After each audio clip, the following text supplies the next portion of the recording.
All right, it's Coffee Talk here on Epic Hype EP. What's going on? It is INFRA. It is May 2nd. This day I've been talking about for the last couple of weeks with Bill Berry, Tony Zernoon. Guys tuned into the Epic Hype show. We had them on a few weeks ago. But man, I'm going to kick it off with a rock star. Doesn't he look like a rock star? Hey. What is your name, sir? Hi, my name is Nilesh Shah. How are you doing? There it is. Great to meet you. Nilesh or Nilesh? Nilesh. Nilesh. Yeah. Nilesh Shah, I just caught him over at the coffee bar. That's where we're doing Coffee Talk. This dude just rolled in from Dublin. So number one, I want to find out what you're doing in Dublin. And then number two, what are you doing here? What are you looking for? Couple of things, yeah. So I was at the Open Compute show, OCP in Dublin, just got done yesterday. Phenomenal show, and it's focused on hyperscale. And actually I was actually moderating a panel out there on NeoCloud, Neo chip providers, and talking about how OCP can be more inclusive of these NeoCloud providers, which are GPU-first data centers, essentially.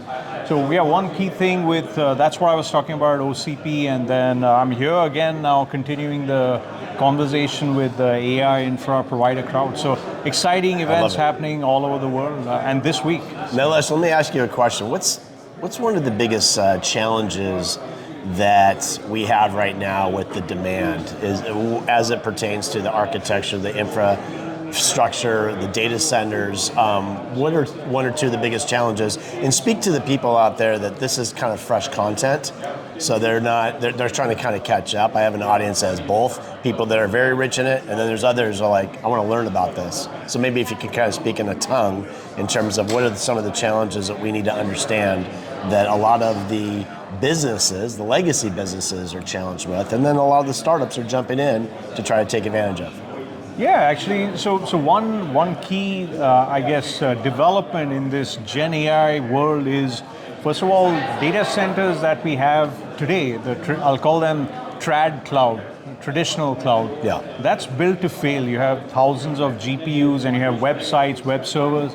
That's not how Gen AI works, right? Gen AI is built with GPU first and other custom accelerator chips first, and they're extremely different designs. So with these Gen AI, let's just call them NeoCloud Gen AI data centers, they're built to support 30 to 50 kilowatts per rack. This is significantly different than, let's say, the 1 kilowatt per rack you need for your traditional cloud. Wow. So right there, if you are, let's say, a cloud provider, or you're an enterprise company looking to get on the Gen AI wave, so these are the things right down from the infrastructure that you need to consider. Are you building for the right solution?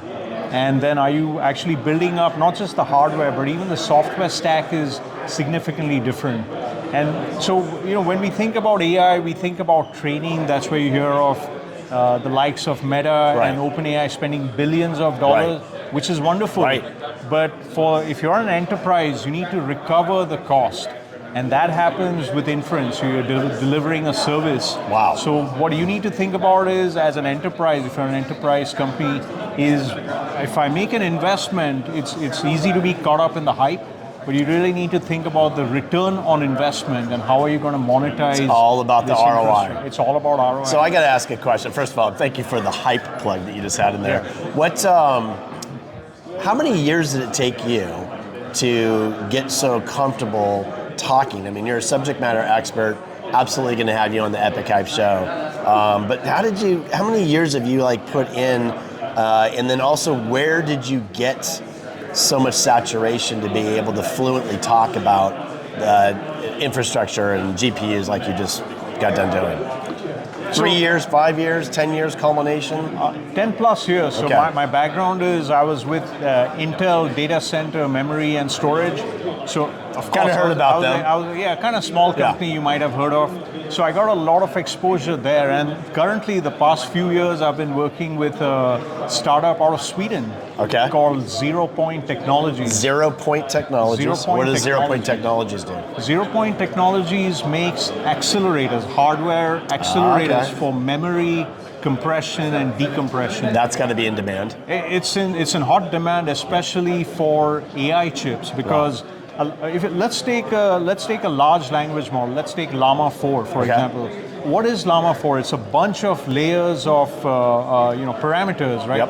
And if you break down those layers, the top layers are all compute heavy, but the bottom ones are all memory heavy. Got it. Now, so that's the level of detail I go into with when I talk to customers. Yeah. So ZeroPoint's customers are companies manufacturing chips for AI inference, for example. Or it could be the GPU providers and so on and so forth. So naturally what we had to do, or I had to do, is get down into the nitty-gritty of the full stack. How do you justify the total cost of ownership? That's the metric. Tokens per second per watt, per dollar. Tokens per second per watt. And you can't forget the per dollar equation. So that's the key. Is that the KPI? Is that that's the key performance? That's the key performance indicator. So let's say that one more time because I want to capture that.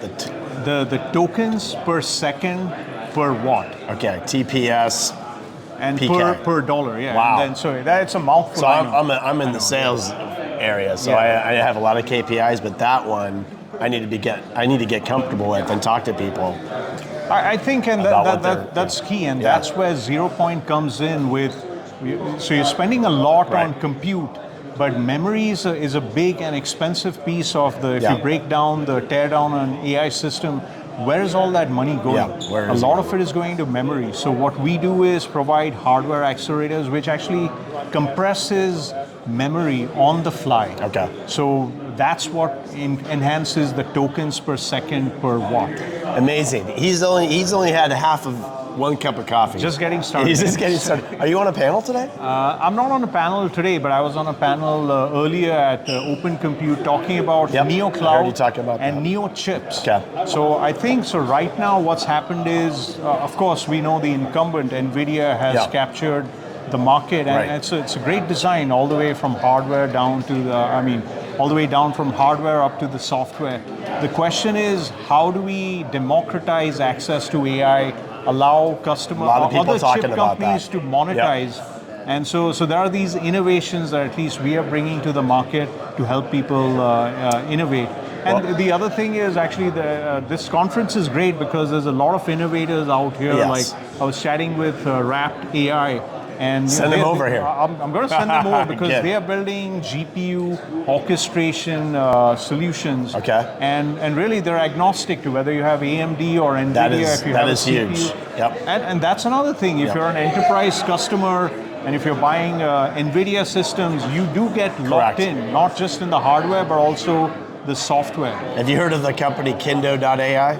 I haven't, but now I will go and look them up for sure. It's a company that I rep and do some advisement for, and they have an agnostic platform. They have an AI hybrid infrastructure and security platform for creating automated workflows for the DevSecOps team. So it's one tool to take across the entire enterprise. So when I hear somebody like this that is an absolute pro, who's been spending 10 plus years in it, I know that company is on the right track, and a lot of other companies are wanting to catch up, and that's why we come here to AI Infra. We're at the Microsoft building. His name's Nilesh. He is absolutely epic, and you, my friend, are welcome to come on the Epic Hype Show. Thanks a lot. We'd love to have more of this conversation. I would love to continue, and by the way, we're talking about AI Infra, and a big piece of AI Infra, we're building all these data centers which are compute-centric.